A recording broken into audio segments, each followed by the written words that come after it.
Step 1 to reaching 10K a month in 2025 is gonna be narrowing my business down to one offer for one client. Before, I was just doing copywriting for businesses, where, as you can imagine, that's pretty broad. So right now I'm choosing based on who I've seen actually needs my services the most, which right now it looks like online retail stores and marketing agencies. So cool, I have one of those two. I gotta pick that before next year, but that's only the first half because I used to also offer various kinds of copy, which is lead magnets, blogs, ads, but this year I'm cutting it down to email copywriting only. So let's say I decided to do email copywriting for online retail stores. Perfect, so now we know who we're targeting and what we have to offer. Step 2 is one portion of my huge lead gen plan, but I wanted to mention this one first because it requires zero capital. So this portion is the Rule of 100s by Alex Hermosi. Basically what this looks like is 100 of one thing per day. So it could be 100 cold emails, cold calls, it could be $100 in ad spend, it could be 100 minutes of content. I'll talk about content later, but to be honest, this is not a huge part of my strategy. It's more of a supporting method to my other things. Basically, if I reach out to someone, they can look at my YouTube on here and it helps build the trust. So no, I'm not pitching to you guys, at least not yet. But back to the Rule of 100. So basically what this looks like for me is gonna be 100 cold DMs per day. And granted, I'm going to try to be realistic here. I understand I probably won't have every single day to do 100 reach outs, so I'm gonna commit to 5 days a week. And I'm also gonna have a little bit of variation based on what works, because I've heard a lot of people say responding to posts, responding to comments, liking comments, and then seeing who liked your comment,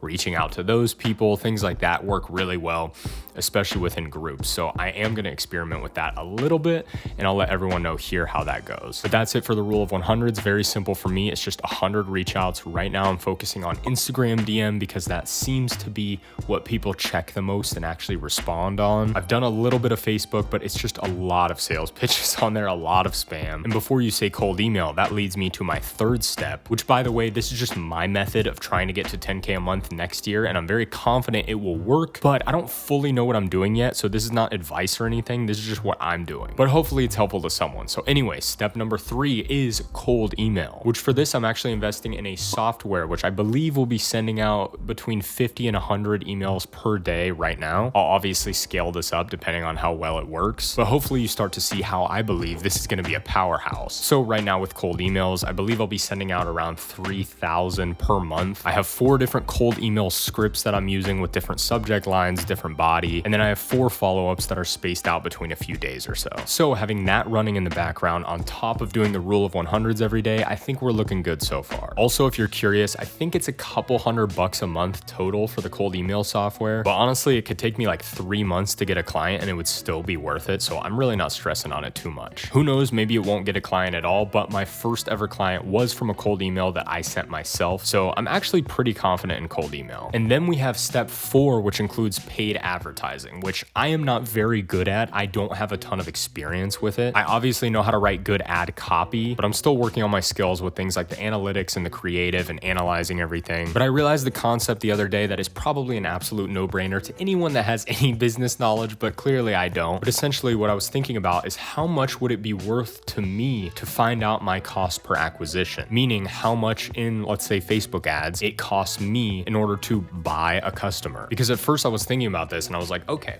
well, as long as it's below the price of my service per month, that's totally fine, right? But then I also realized you can calculate the average LTV, meaning the lifetime value of your customer, how long they stay with you multiplied by the monthly rate. And that just means your cost per acquisition has to be lower than your LTV. And for copywriting, clients tend to stay with copywriters a while, at least in my experience. So my cost per acquisition can be really high. The only problem is I may not have a ton of money. You know, if it's thousands of dollars, I have a limited amount of resources there. And if I have to wait 6 months or so to get that money back, where my only problem will be having enough capital in order to actually get it. And if I really wanted to take a risk at that point, I could take on debt, I could put things on credit cards, whatever, but that's future me to decide. But all of that to say, I am focused on trying to figure out how much it costs me to acquire one customer and seeing if it's worth it. Because if it is, I essentially have an infinite money generator. Let's say I charge $2,000 a month and it's $500 to acquire a customer, which it could be more, it could be less. I have no idea. I have pretty much no overhead. It's just me doing the copywriting. So even if it's something as expensive as $500 to acquire a customer, which I don't know if that's expensive to most businesses, but to me, a normal service-based guy, yeah, it kind of is. That is absolutely worth it for me. And if I know how much it costs to acquire a customer, and I know the maximum amount of customers that I can take on at once, I can immediately just throw as much money as I have into that until I get enough clients. Because if you think about it, even let's say I charge $1,000, right? And it costs me $5,000 to acquire a customer. But if my LTV is 6 months, $6,000, that means $5,000 is still worth it. But the problem is I have to wait, 6 months to actually collect that cash. And so who knows if I can take a loss for that long, but that's when I'd have to figure out things like loans or if it's even worth it. But all of that to say, we're gonna be running ads to find that number. Now, another strategy I'm gonna be trying in the paid ad world is the low ticket offer method. Now, I'm sure a ton of people do this, but I actually haven't seen anybody talk about it online. But the idea is you basically get someone to dip their toe in the water by spending a little bit of money with you, and then you pitch them on your high ticket services. So for me right now, what I'm putting together is a huge list of cold emails that they can send to generate leads.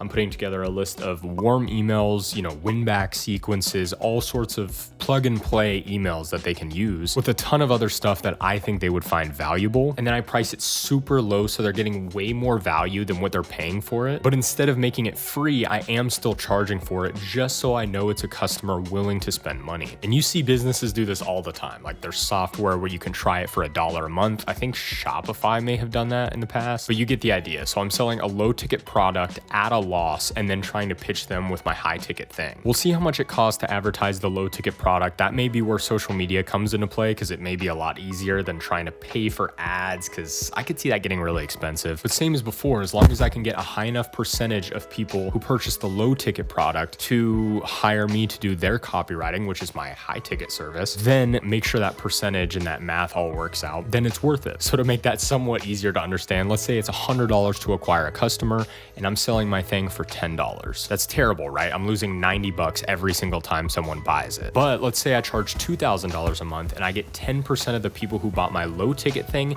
to actually work with me. Then it becomes $1,000 CPA, cost per acquisition. So I pocket $2,000 and I spent $1,000 to get them. And like I said, for other businesses, this would get way more complicated. But for me, I really have no overhead. It's just like my website and Google Workspace and stuff like that. Very minimal expenses. So that's basically my entire process. I've already been able to get good results for people with my copywriting. So my main issue is getting clients. And I assume anyone else that's trying to freelance or start their own business, that is also going to be your main problem. But hopefully I gave you enough things to try if you have money or if you don't have money. Now, the other big one is always content. Everybody knows this. I'm placing my bet on long form, which is why I'm making videos like this. I don't really have a huge strategy for this. I just know that if I keep doing long form videos like this one for a long time, it will pay off in some way, shape, or form. And if people end up actually liking the content, then I can start pitching something or figure out something to sell in here. But right now, I'm not really worried about it. I'm kind of just documenting the process and trusting that this will help me in the future. But if I can get my short videos to start gaining traction a little bit, then maybe I'll introduce some mini chat call to actions for my lead magnets or my low ticket product. And then I'll start pitching those leads my actual copywriting services. So basically doing all that to get leads and then trying to close those leads on my high ticket, because it's been a lot harder to go straight for that. But mainly from short form content, the objective is going to be start gaining some traction and then be able to do the mini chat call to actions in order to build my email list. And then from there, I may send them to videos like this to build trust. And then ideally these videos will send them somewhere else where they can buy my high ticket thing. And then the last thing I'm going to do after all that is testimonials and referrals. I got to be honest though, I don't see testimonials going super well because a lot of companies probably aren't going to want to advertise that I'm the one writing their stuff. Maybe they will, maybe not. I just feel like when you kind of see the face behind it, it sort of ruins the illusion, but who knows, I'm still gonna try. And then referrals, which is my plan to actually get the business to snowball. Once I work with someone and I get them results,